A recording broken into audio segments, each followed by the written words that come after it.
말씀으로 들어갑니다. 누가복음 9장 1절에서 6절 말씀입니다. 오늘 이 본문의 말씀은 12 제자를 드디어 세상으로 파송하는 그러한 장면입니다. 마태복음 10장과 마가복음 6장에 동시에 기록이 되어 있습니다. 저는 이 말씀을 준비하면서 상당한 목회에 도전을 받았습니다. 왜냐하면 예수님께서 제자들을 부르시고 바다에서 고기 잡는 이들, 그리고 세리, 그리고 그야말로 세상에서 그렇게 크게 이름을 드러내지 않았던 이들이 예수님께 제자로 부름을 받아서 많은 가르침을 받고 또 예수님이 하시는 사역을 지켜보면서 훈련을 시켰습니다. 보고 듣는 것으로 그치지 않고 이제 이들을 세상으로 나아가서 그동안 예수님 뒤에 절절절 따라다니면서 귀로 듣고 눈으로 보기만 했는데 실제적으로 나가서 하나님의 나라의 복음을 증거하고 또 병든 자들을 고치도록 보내는 장면입니다. 이 예수님의 그 모습을 보면서 이 균형 감각이라고 하는 것이 얼마나 중요한가, 건강한 영적 성장이라고 하는 것이 얼마나 소중한가를 느끼게 됩니다. 우리 한국 기독교인들은 사실 세상의 그 어떤 교인들도 따라오지 못할 정도로 매우 영적으로 훈련을 잘 받고 있습니다. 예배 잘 드리고 말씀 잘 듣고 또 우리나라는 새벽 기도까지 하는 나라잖아요. 또 성경도 많이 읽고 그렇습니다. 그래서 혹간에 우리가 하는 말이지만 귀가 많이 발달했어요. 어떤 면에서 볼 때는 우리 한국 기독교인들은 입하고 귀만 간다 그런 속설도 있을 정도로 좀 비하해서 하는 말이겠습니다만은 굉장히 말씀의 풍성함을 누리고 있습니다. 그런데 한 가지 부족한 게 뭐냐 하면 실천하는 것이 좀 부족합니다. 우리가 1년 동안 받은 은혜를 얼마나 세상에 나가서 실천하느냐라고 하는 것을 따져볼 때 사실은 거의 전무하다시피 한 것을 보게 됩니다. 믿음과 사명, 이론과 실제, 그리고 말씀과 듣는 것과 나가서 전하는 것, 이런 것들이 균형 있게 이루어져야 건강한 영적 생활을 이룰 수 있다고 하는 것이지요. 그래서 오늘 예수님은 제자들을 세상으로 나가 보냅니다. 그러면서 목적을 분명하게 하고 있습니다. 왜 이들을 세상에 보내시는가? 두 가지 목적을 제시하고 있는데, 하나는 나가서 하나님의 나라를 증거하라는 것입니다. 하나님의 나라를 전파하라는 것입니다. 로마서 10장 14절 15절에 보면 그런즉 저희가 믿지 아니하는 이를 어찌 부르리요? 듣지 못한 이를 어찌 믿으리요? 전파하는 자가 없이 어찌 들으리요?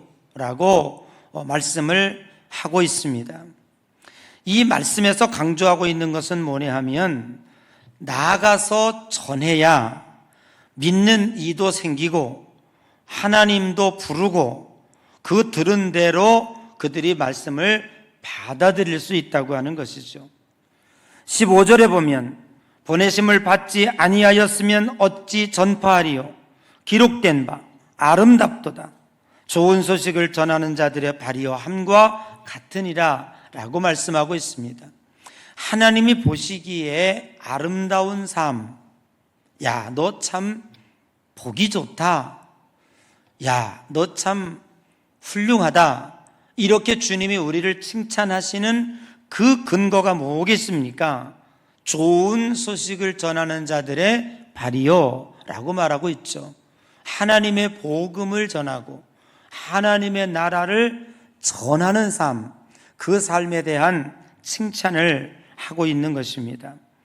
두 가지 조건이 분명히 전제되어 있습니다. 성경은 이렇게 얘기하고 있죠. 듣든지 아니 듣든지 라고 말씀하고 있습니다. 전하는 것은 우리의 책임이고 듣고 잘하고 하게 하시는 것은 하나님이 하십니다. 씨 뿌리는 비유에서 보면 씨는 우리가 뿌렸지만 그것이 싹이 나고 자라게 하는 것은 하나님이 하시는 줄로 믿습니다. 그러니까 내가 무엇인가 하나님의 나라의 복음을 전할 때 어떤 부담감을 가질 필요가 없어요. 저 사람이 이 하나님의 말씀을 받아들일지 안 받아들일지, 또 안 받아들이면 어떡하나 이런 생각을 할 필요가 없습니다. 우리는 듣든지 아니 듣든지 우리가 해야 할 책임은 하나님의 나라를 전하는 거예요. 그리고 성경은 우리들에게 또 이렇게 얘기하고 있습니다. 때를 얻든지 못 얻든지라고 말씀하고 있습니다. 어떻게 해서라도 나 시간 없어요, 나는 그럴 만한 여유가 없어요, 핑계 댈 수가 없는 거예요. 우리의 삶의 목적이 무언가를 분명히 해야 합니다. 내가 왜 공부해야 하고, 내가 왜 좋은 직장에 취직해야 하고, 그리고 내가 왜 이렇게 애써서 돈을 벌어야 하고 어렵게 이 어려운 세상을 성공하며 살아가려고 하는가? 그 우리들의 삶의 목적 진술, 즉 여러분의 사명 선언문이 어디에 연결되어야 되냐면 하나님의 나라를 전하기 위하여, 하나님의 복음을 증거하기 위하여 우리는 이러한 일들을 해야 된다고 하는 것이죠. 미국의 윌리엄스 대학에 가면 1806년에 일어났던 사무엘 밀즈를 중심으로 일어났던 건초더미 운동을 기념하기 위해서 그 대학 정문에 큰 기념탑을 하나 세웠다고 합니다. 기념탑 맨 꼭대기 위에 지구본이 하나 딱 얹어져 있고 그 밑에 자유의 종이 조각이 되어 있는데 그 자유의 종 속에 이렇게 쓰여 있다고 합니다. The field is the world. 즉 번역을 하면 이 세계가 다 나의 사역지다라고 그 말이 쓰여져 있다는 거예요. 그 대학에서 공부하고 있는 그 학생들에게 이 문구를 정확하게 입력을 시키고 너희들이 왜 공부를 하는지 전 세계 사람들에게 하나님의 귀한 사명을 감당하기 위해서 공부한다고 하는 것을 정확하게 목적 진술하고 있는 거예요. 감리교 창시자 존 웨슬리 목사님은 세계는 나의 교구라고 말씀하고 있습니다. 세계 어디든지 하나님의 말씀과 복음이 증거되어야 한다고 하는, 또 나는 그렇게 복음 증거하는 삶을 살겠다고 하는 말씀을 그가 우리들에게 표로 남겨주고 있는 것입니다. 주하나 실리 목사님은 이렇게 얘기했습니다. 나는 감리교 간판이 떨어지는 것에 대해서는 조금도 두려워하지 않는다. 그러나 하나님의 말씀과 복음이 증거되지 않는다면 그것은 우리 교회는 다 죽은 교회라고 하는 것을 우리들에게 설명하고 있습니다.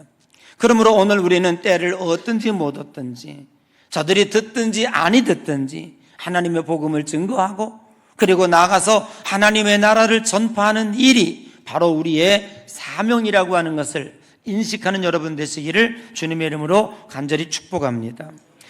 그리고 두 번째 목적 진술을 하고 있습니다. 너희들을 왜 보내느냐 하면 앓는 자를 고치라라고 하는 것입니다. 여러분, 이 앓는 자라고 하는 것을 제가 국어사전에 찾아봤더니 병에 걸려 고통을 겪는 자, 두 번째는 마음이 근심이 있어 괴로움을 느끼는 자라고 진술을 하고 있습니다. 이 세상에 앓는 것들이 얼마나 많습니까?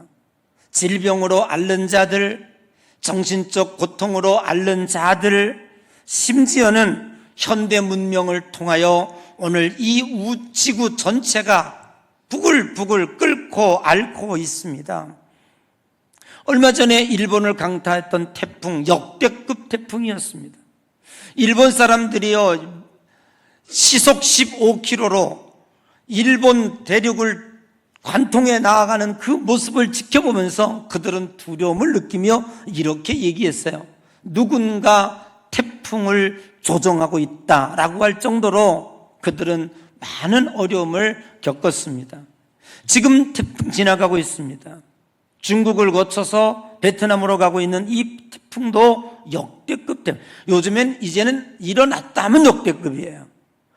지금도 우리는 역대급 더위를 경험하고 있습니다. 옛날에는 그냥 말복 지나면 한풀 꺾여 그렇게 생각했죠. 시원한 바람 불 거야, 찬바람 났네 할 거야. 근데 지금 벌써 9월 며칠에 중순이 다다르고 있는데도 불구하고 제가 어제 차에 타서 딱 차에 찍힌 거 보니까 35도, 좋기 32도는 됐을 것 같아요. 아니 30도 넘어가는 더위가 그리 쉽지 않을 터인데 이제 뭐 34도, 35도 올라가는 거 9월 달에도 이렇게 되니 이거야말로 이상기후죠. 이제 이런 거 뭐 특별하다 할 수 없어요. 물폭탄, 지진 등등이 지금 부글부글 앓고 있습니다. 그래서 우리는 이런 거를 보면서 요즘에 나온 신학 용어 가운데 환경선교라는 거예요. 우리가 주님의 이름으로 복음을 전하는데 그 복음을 전하는 또 하나 앓는 것을 고치라 라고 하는 주님의 명령에 따라서 산에 등산 갔다가 쓰레기 하나라도 계곡에 버리지 않는 것도 주님의 명령을 이행하는 것이다. 여러분들 일상 아파트에서 분리수거 참 어렵죠. 굉장히 고통스러운 일이긴 해요. 전 세계에서 분리수거 제일 잘하는 나라가 대한민국이래요. 그래서 사람들이요, 외국에서 보건청이나 환경청에서 우리나라 분리수거하는 거를 벤치마킹하러 많이 온다고 그래요. 근데 사실 귀찮기도 해요. 그거 하나 일일이 다 하고 또 병의 라벨까지 뜯어서 또 그거 분리하고 이거 보통 일이 아니죠. 이런 것 하나하나 하는 것이 하나님의 말씀에 순종하고 세상에 앓는 것을 고치는 일환이다 라고 이렇게 생각해도 충분히 하나님의 말씀을 순종하는 것이 될 수 있다라고 생각을 합니다. 제가 이번에 필리핀 가서 여러분 참 감사할 수밖에 없죠. 우리 성도들이 기도 많이 하는구나 라고 느꼈습니다. 주변에 뭐 사실 교회를 질 수 없는 택지지구이고 또 주민들이 이 교회 진다는 소문을 듣고 상당히 여론도 안 좋았고 또 민원도 많이 넣고 해서 어렵겠다는 저는 생각을 했어요. 야, 큰일 났다. 우리가 40주년 기념으로 성도들이 정말 있는 돈 없는 돈 정성 들여 헌금을 하셨는데 만일 교회를 거기다가 성전을 짓지 못한다면 과연 우리 성도들이 얼마나 실망할까 하는 것 때문에 걱정이 많았어요. 그래서 여러 번 갔다가 다시 오기도 하고 했는데 참 감사한 것은 이번에 시청치권까지 나와가지고 보따리 싸들고 와가지고 저한테 사인을 하라 그래요. 이제 거의 자기들이 마음을 먹은 것 같아요. 뭐 아직 허가 난 건 아니에요. 제가 이만큼 되는 서류를 다 사인하고 그리고 왔습니다. 그러면서 며칠 동안 밤새 거기서 이제 비전과 꿈을 꿨습니다.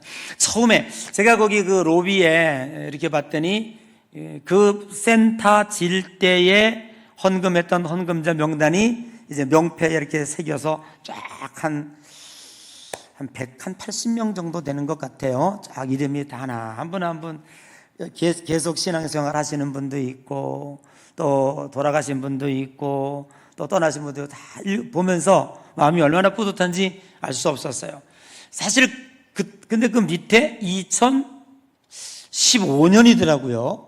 벌써 우리가 필리핀 센터 진 지가 9년 됐어요. 근데 9년 전을 생각해 봤는데 그때는 이렇게 마음이 흥분되고 감격적이질 않았어요. 왜냐하면 그냥 선교센터 짓는다고 하니까 그랬던 것 같아요. 그런데 그거보다 작지만, 땅이 작아서 더 크게 질 수도 없지만 자그맣게라도 하나님의 집을 짓는다고 생각하니까요, 얼마나 마음이 흥분되는지 몰라요. 긴장되고요. 이거 허가 안 나면 어떡하지? 제가요 온갖 비유를 다 맞췄어요. 커피도 사주고요, 안 하는 립서비스도 하고 해야 되니까. 그래서 꿈꾸면서 이런 생각을 해보았습니다. 내가 이 본문의 말씀을 준비하면서 목회를 다시 돌아보게 됐어요. 잘 못했구나 하는 생각이. 왜냐하면 저는 설교를 잘하고 좋은 꼴을 먹이고 말씀을 잘 먹이고 성도들을 위해서 기도 많이 잘해주면 그게 목회가 다 되는 줄 알았어요. 그런데 오늘 본문의 말씀을 준비하면서 묵상해 보니까, 만일 예수님이 예양교회 담임 목사로 와서 목회했다면 어떻게 했을까라는 걸 뒤집어 보니까 아주 깜짝 놀라게 된 거예요. 왜냐하면 나는 한 번도 여러분들을 전도지 들려서 나가서 여러분 하나님의 나라를 증거하십시오, 그리고 여기 병원이 많지 않습니까? 그러면 여기 은서병원도 있고 또 뭐 있죠? 녹색병원도 있고 또 뭐 있죠? 한양대병원도 있고 병원들이 많이 있어요. 여러분 병원에 입원해 보셔서 알지만 얼마나 아파요. 육신도 아프지만 마음도 앓고 육신도 몸도 앓고 있는데 누가 찾아와요? 아무도 찾아오지 않아요. 정말로 우리가 그들에게 전도지 하나 들고 들어가서 정말 그들에게 기도해 줬을 수 있었을까? 그렇게 시키지를 못했다는 거죠. 요즘에는 시스템이 좋아서 그래도 그냥 막 들어갈 수는 없죠. 가서 간호사에게 얘기하는 거예요. 우리 예양교회 전도팀이 왔는데 혹시 안에 입원 환자 중에 혹시 기도받고 싶은 분 있으면 얘기해 주십시오. 10명에 1명이라도 우리가 옛날처럼 무례하게 그냥 막 쳐들어가가지고 전도지 막 돌리고 이런 거는 하지 않아야 되겠죠. 사전에 예약을 하고 또 이렇게 준비하고 그리고 가서 기도해 주고. 근데 거기에 우리의 두려움이 있을 것 같아요. 왜냐하면 내가 무슨 능력이 있나, 병 고치는 은사도 없고 아무것도 아닌데 내가 어떻게 병원에 찾아가서 전도사님도 아니고 목사님도 아니고 어떻게 할 수 있을까, 이런 생각을 할 수 있을지 몰라요. 그런데 오늘 성경은 분명히 말씀하고 있어요. 한번 1절 한번 읽어봐요. 1절 시작.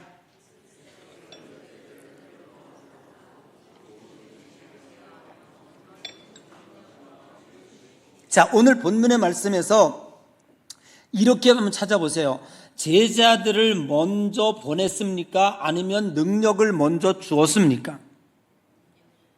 그러니까 예수님께서 12제자를 보내시고 준 게 아니라 제자들을 불러 모으사 귀신을 쫓아내며 병을 고쳐주는 능력과 권위를 주시고 그 다음에 2절이 시작되고 있어요. 나가서 하나님의 나라를 증거해라, 앓는 이를 고쳐라, 병든 자를 고쳐라 라고 얘기하고 있습니다.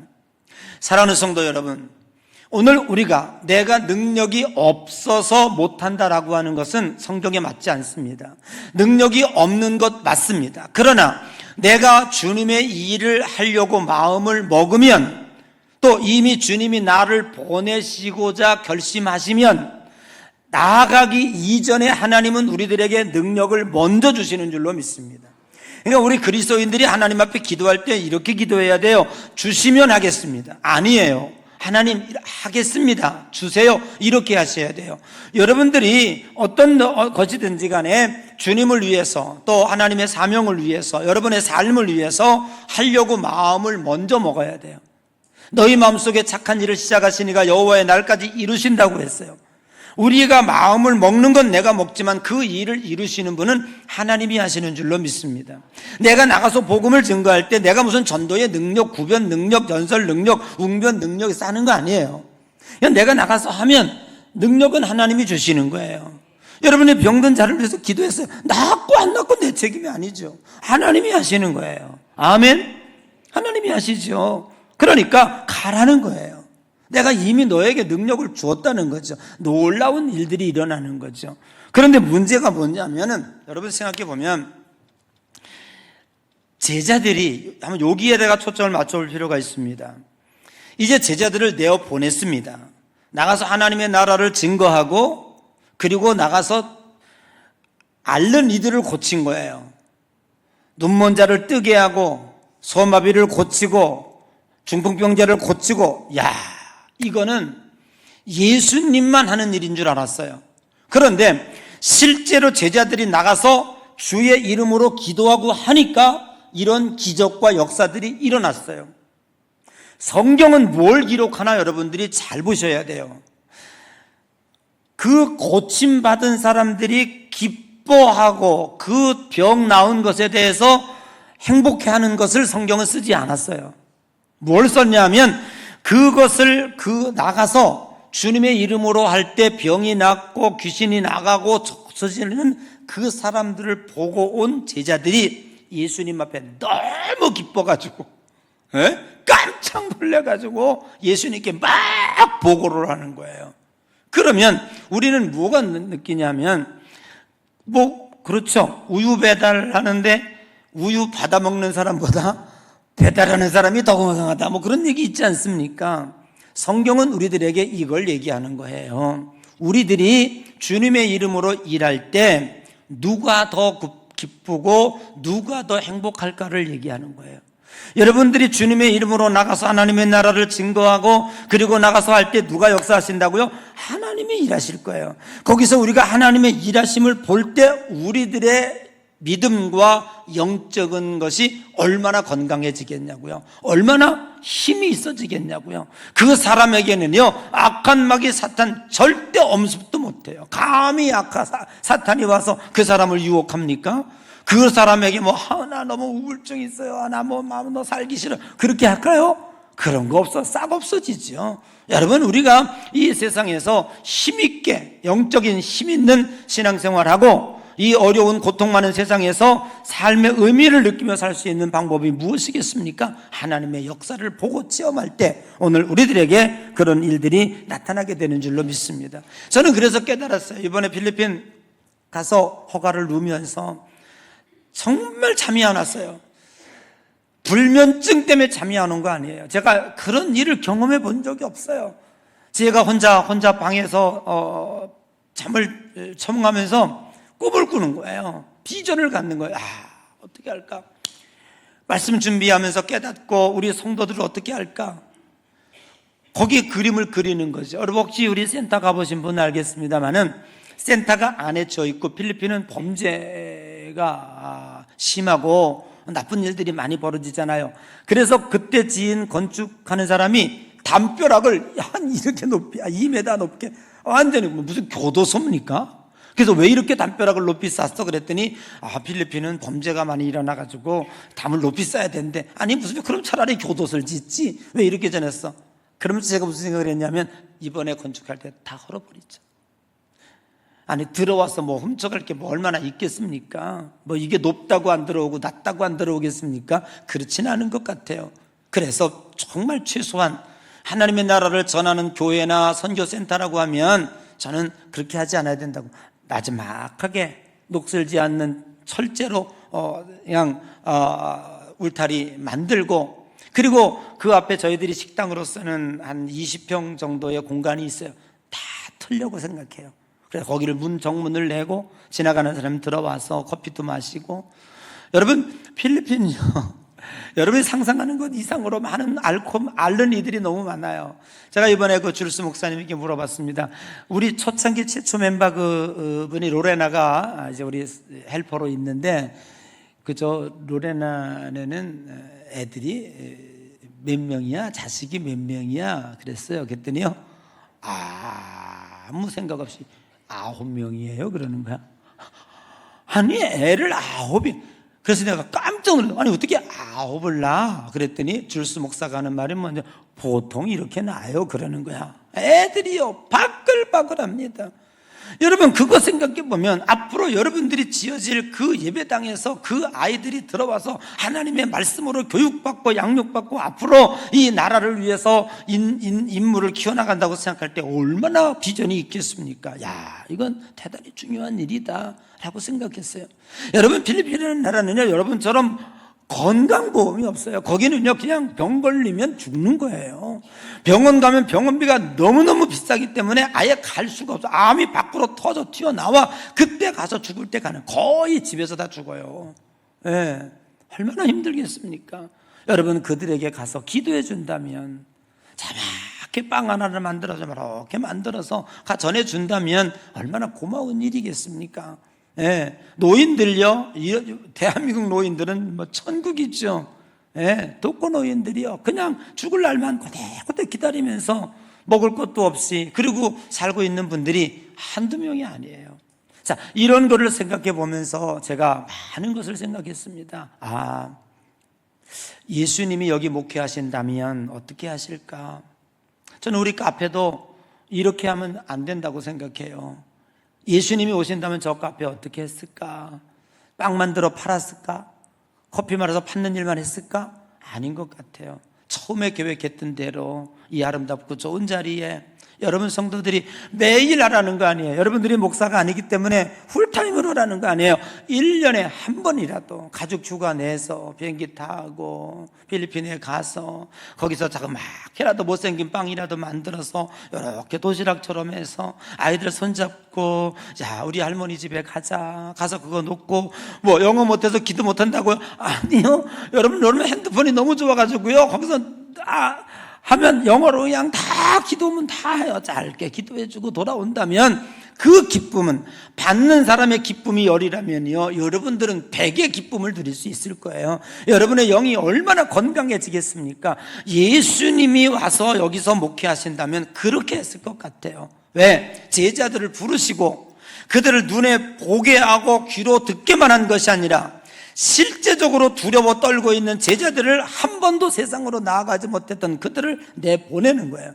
그리고 능력을 주신 거예요. 그들이 나갔다 와가지고 너무 행복해가지고 너무 기뻐가지고 우리가 나가서 주의 이름으로 복음을 전하고 나가서 기도했더니 병이 낫더이다. 아멘. 낫더이다. 하나님의 살아계심을 실제로 느끼고 실제로 체험하는 일들이 오늘 우리에게 있어야 된다고 하는 거예요.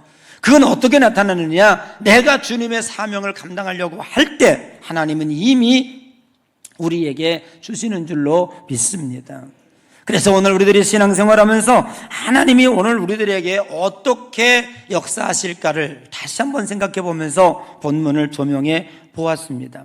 그런데 오늘 예수님께서 제자들을 보내시면서 그 순례에 대한 지침을 3가지 줬습니다. 원리를. 첫째 말씀은 3절이에요. 3절 한번 읽어보십시다. 시작.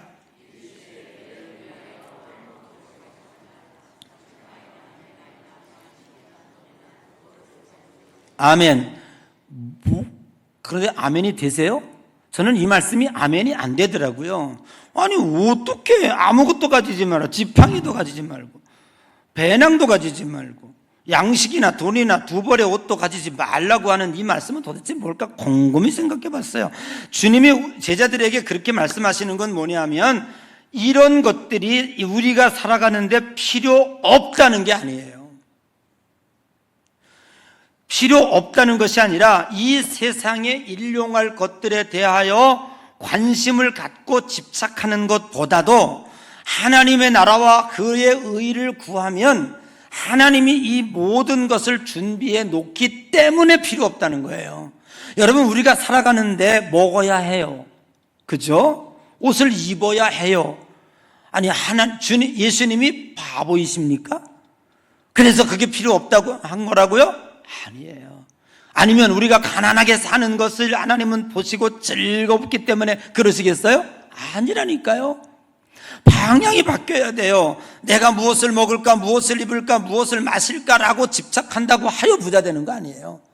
하나님이 주셔야 되는 거예요. 우리가 주님의 사명으로 방향을 바꾸면 하나님은 우리의 것을 어떻게 이루어 주실까로 방향을 바꾸시는 거예요. 내가 집착을 하고 내가 거기서 뭔가 자꾸 그걸 가지려고 소유하려고 하면 하나님은 열중시 하신단 말이에요. 오늘 우리가 이 세상을 살아가는 순례자에게 주님은 부탁하는 거예요. 갖지 말아라. 그 말하라는 얘기는 뭐냐면 오직 너의 관심은 하나님께 있어야 된다. 하나님을 위해서 무엇을 해야 될 것인가, 내가 주님을 위해서 어떻게 살아가야 될 것인가, 그 꿈을 꾸고 그 흥분된 마음으로 하나님 앞에 계획을 하면 하나님은요 두벌 옷도 주시고 돈도 주시고 지팡이도 주시고 다 주시는 거예요. 거기에서 하나님이 채워주신다고 하는 약속을 뒤에서 하고 있는 거예요. 이게 순례자에 대한 약속이에요. 두 번째는 4절이에요. 한번 읽어봐요. 시작.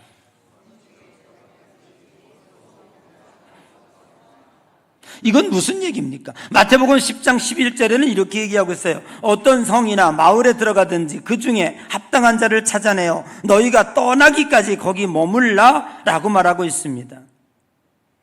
이 얘기는 뭐냐면 아마 이런 것 같아요. 우리 사람은 참 이 거처하는 장소, 대한민국 사람들이 세계가 부러워하는 부자라죠. 그런데 우리는 왜 부자라고 생각을 안 하죠? 그리고 어떤 때 그 인터넷에 보면 부자, 중류층은 얼마 정도 있어야 된다, 한다, 이런 얘기들이 많이 나와요. 근데 그 얘기 들으면 우리 다 중류층 같아요. 근데 왜 우리는 그런 생각을 안 하죠? 왜 그러냐 하면 대한민국 사람들은 너무 부동산에 많은 돈을 갖다가 들이고 있다 하는 거예요. 그리고 부동산을 내 재산으로 여기는 경우들이 많이 있다. 그러다가 보니까 대한민국 사람들은 어느 나라보다도 집을 중요시 여겨요. 내가 거할 그 집에 대해서 중요해요. 근데 진짜 그렇게 중요합니까? 아이고, 여러분 언제 죽을지 몰라요. 그냥 죽고 나면은요 사망하고 그 소유했던 거 다 엑스페, 누구 거 남의 것이 돼버리고 말아요. 그런데 거기다가 죽기 전날까지 돈을 다 집에다가 쏟아부어요. 그거가 지혜로운 삶일까요? 그렇지 않아요. 물론 젊었을 때는 그런 거에 대한 관심이 있겠지만 나는 최소한 50 넘어가면 세상에 살 집보다도 영원히 살아야 할 하나님 나라 살 집에도 관심을 가져야 된다고 생각을 해요. 여러분 60대 넘은 분들에게 다시 한번 부탁드립니다. 거기 지금 그 집에 나 영원히 살다 죽을래, 제발 그러지 마시면 좋겠어요. 어떤 형태일지는 잘 모르겠지만 여러분들이 죽을 때 이 집마저 청산하고 죽으리라, 이런 정도의 계획을 가지고 하나님 앞에 사명으로 살아가기를 바라요. 왜 집 남기고 죽어요? 남의 거 될 텐데. 그 집을 어디다 옮겨 놓자고요? 하나님 나라에다가 옮겨 놓자고요. 예. 그래서 그 집을 팔아서 월세로 있든지 전세로 있든지 하다가 주님을 위해서 좀 쓰고 이웃을 위해서 쓰고 앓는 자를 약 하나 사서 발라주고 좀 이런 일들을 하다가 하나님 나라에 가야 되지 않겠는가 하는 생각을 갖는 거죠. 제 말 맞죠? 꼭 그렇게 하시기를 바랍니다. 아멘은 두 사람만 해요. 여전히 집이야. 그냥 집착해져 그냥. 그런데 예수님 비유가요 재밌어요. 어느 성에 들어가든지 그 성에서 너희를 영접하면 그 집이 좋은지 안 좋은지 물어보지 않고 들어갔는데 가보니까 좀 불편해. 아유, 나 여기서 못 자겠다, 딴 집 구하고 또 딴 집 구하고 그러지 말라는 거잖아요. 여행을 하다 보면 참 진짜 좀 눈살 찌푸리는 사람 있어요. 꼭 그런 사람 있습니다. 한두 명. 방 바꿔달래. 오늘밤 하룻밤 자거든. 그것도요, 우리 한국 사람들 여행은요 되게 웃겨요. 그 좋은 호텔 잡아놓고 언제 들어가는데 밤 10시에 들어간다. 그리고 몇 시간 자, 3시간 자고 새벽 출동해. 아니 3시간 4시간 잘 걸 가지고요 불평하고 나가서 캄캄한데 무슨 비유가 필요해? 뭐가 나빠? 비유가 나빠. 아니 캄캄하니까 비유가 당연히 나쁘지. 그리고 뭐가 나빠? 아주 층수가 또 낮대. 높은 데로 바꿔달래. 그리고 가이드하고 싸우는 사람이 꼭 팀 중에 한두 명이 있다니까. 여러분 오늘 우리들이 생각해봐요. 그게 그렇게 무슨 의미가 있어요? 아이고 오늘 자면 내일 또 옮길 거, 에이구 오늘 3박 4일 지나면 내 집으로 돌아갈 건데 여러분 생각을 해보십시오. 정말로 지혜로운 사람이라면, 똑똑한 사람이라면 여러분들이 이 세상에 살아봐야 얼마나 살겠습니까? 거기다가 5억, 6억, 7억, 10억 들여서 살다고 해서 남겨놓고 간들, 그게 여러분에게 무슨 의미가 있겠습니까? 뭐 더 좋은 집 해서 60, 70 넘어가서 뭐 또 분양 받느라고 쫓아다니고 해봐야 그게 뭐 그렇게 의미가 있겠습니까? 주님 말씀하십니다. 여러분, 마태복음 8장 20절에 이 세상에 예수님은 머리둘 곳 하나 없다고 말씀하고 있습니다. 신자의 삶이 무엇인가를 예수님은 분명히 적시하고 있습니다. 여러분, 우리가 머물러야 할 것은 이 세상이 아닌 거예요. 이게 순례자예요. 우리는 영원한 하나님 나라 집. 아멘. 세상은 좀 불편해도 잠깐입니다. 지금 많이 불편한 게 영원할 것 같죠? 아니요, 잠깐입니다. 여러분, 늙는 거 잠깐, 사람 죽는 거 잠깐이에요. 네, 왜 이렇게 지혜롭지 못합니까? 왜 여러분은 그렇게 어리석냐고요? 네? 그 부동산에다가 뭔가 삶의 80% 재산을 다 쓸어놓고 그리고 손 빨고 살면 그렇게 행복합니까? 그렇게 하지 말라는 거예요. 거처가 뭐 그리 중요하냐 하는 것을 성경은 우리들에게 이야기하고 있는 줄로 믿습니다. 그리고 세 번째 원리는 뭔지 아세요? 5절입니다. 한번 읽어봐요. 시작.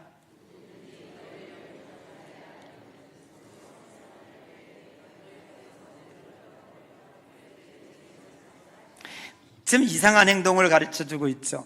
어느 성에 들어갔는데 너희들이 전도했는데 하나님 나라를 전하는데 안 받아들이고 또 안 받아들일 뿐만 아니라 뭐 옛날에 우리는 어때요? 재수 없다고 소금 뿌려, 소금 뿌리고 뭐 성으로 내쫓고 뭐 이런 일이 있을 수도 있다는 걸 얘기하고 있어요. 여러분들이 우리가 그리스도인으로 살아가고 하나님 나라 복음 증거하는 전도자의 삶으로 살아가는데 이 세상이 여러분들을 다 환영하리라 기대하지 마세요. 세상은 어차피 우리와 적이에요. 왜? 세상은 공중권세 잡은 악한 마귀가 지배하고 있는 거고요. 우리는 그 악한 마귀 권세를 깨뜨려 버리기 위해서 하나님이 성육신하셔서 이 땅에 오신 거잖아요. 근데 영적으로 볼 때는 적이라고. 그러니까 세상이 우리를 환영하리라 기대하지 마라. 그런데 예수님이 그거를 미리 알려주고 있는 거예요.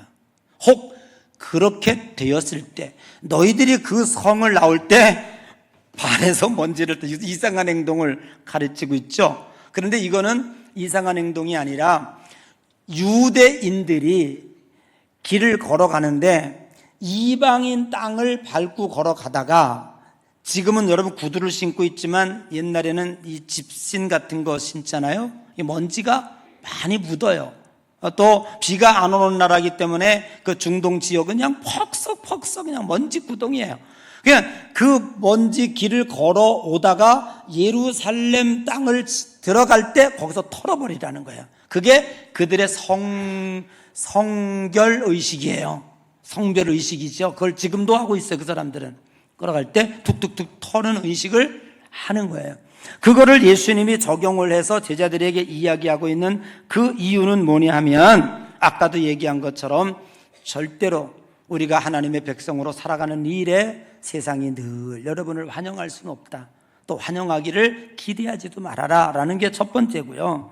두 번째는 뭐냐 하면 너희들이 먼지를 털어버리라고 한 것은 너희들이 하나님 나라 복음을 증거하는 것에 대하여 잘못이 없어. 다만 받아들이지 않은 저 사람들이 잘못이 있다라는 거죠. 먼지를 터는 거니까 내 잘못이 아니야 라고. 여러분 어때요? 빌라도가 손을 씻었고 털었잖아요. 우리가 손을 턴다는 얘기는 이건 내 잘못 아니야 이런 거를 공식 선언하는 거예요. 그래서 마지막 날에 심판했을 때에 저들이 지옥 갔을 때 할 말이 없도록 만들어줘라. 그때에 나 못 들었어요. 뭘 못 들어? 먼지가 말하고 있는데 라고 할 수 있지 않습니까? 전하지 않아요 지옥 갔다면 우리에게 일정량 책임이 있다 할 수 있어요. 그렇지만 전해서 저들이 듣지 아니하고 받아들이지 않았다면 받아들이지 않은 사람 책임이라고 하는 것을 오늘 예수님은 여기들에게 심판을 의미해서 공식을 선언하고 있는 줄로 믿습니다. 그리고 우리가 하나님의 일을 하는 사람들은요, 감정에 문제가 생기면 안 돼요. 나가서 했는데 하나님 나라를 받아들이지도 않고 막 소금 뿌리고 그러면 내가 왜 이 짓을 하고 있지? 신경질남. 여러분 사실 목회하다 보면은 이런 생각 많이 듭니다. 그러니까 여러분 주의 종들에게 잘해 주시기를 부탁을 드려요. 진짜 아드의 치유야. 나가서 그냥 뭐지 그거 뭐라 그래요? 일용직이라 그래요? 차라리 그냥 벽돌 날르고 돈이나 받으면 속이라도 편하지 뭐 이런 생각을 할 때가 아마 그 젊은 우리 주의 종들에게는 그러한 자괴감들이 많이 들 수가 있어요. 그러니까 여러분들이 세상 사람들은 그렇게 생각할지 모르지만 우리 사랑하는 성도들은 우리 주의 종들에게 그런 생각 안 들도록 해주는 게, 기쁨으로 일할 수 있게 해주는 게 정말 앞으로 하나님 나라를 위해서 매우 중요할 것 같아요. 아멘. 사랑하는 성도 여러분, 우리 하나님 앞에 인정받는 것만 기쁘게 생각합시다. 세상이 나를 어떻게 생각하는 것에 대하여 노하지 말고, 그것 때문에 뭐 신앙생활 하네 안 하네 뭐 이런지 말고 털어버리세요. 그때 털어버리시고 오직 주님께서 말씀하시는 그 말씀의 길을 뚜벅뚜벅 걸어가는 귀한 여러분 되시기를 바랍니다. 하나님은 여러분을 보내시기 전에 벌써 능력을 주셨습니다. 마음은 내가 먹지만 일은 하나님이 이루실 줄로 믿습니다. 여러분은 하나님의 사명을 위해서 무엇을 하겠습니까? 계획 세우십시오. 자녀 교육이 무엇입니까? 1년에 한 번씩이라도 휴가 내서 우리 목사님 필리핀에다가 이렇게 한다라는데 우리 가서 며칠이라도 좀 하고 오자. 얼마나 싫다지. 무슨 뭐 동남아 가봐야 뜨겁고 볼 거 한 개도 없어. 가봐야 뭐 그러세요. 대한민국이 제일 좋아. 우리 옆 사람 인사합시다. 대한민국이 제일 좋아. 가봐야 뭐 집도 그렇고 물도 그렇고 차도 그렇고 뭐 환경도 그렇고 대한민국이 제일 좋아. 제일 좋아요. 그러니까 여러분 우리가 이 기쁨으로 이 능력으로 여러분 승리하고 우리 예안교회 성도들 이론과 실제, 믿음과 사명, 아멘. 여러분의 영이 건강해지시고 삶이 풍요로워지시고 하나님의 살아계신 실제를 여러분의 삶 속에서 느껴지는, 그래서 나가서 하나님의 나라를 전하고 앓는 자를 고쳐주는 그러한 능력 있는 우리 예안의 모든 성도들 되시기를 주님의 이름으로 간절히 축복합니다.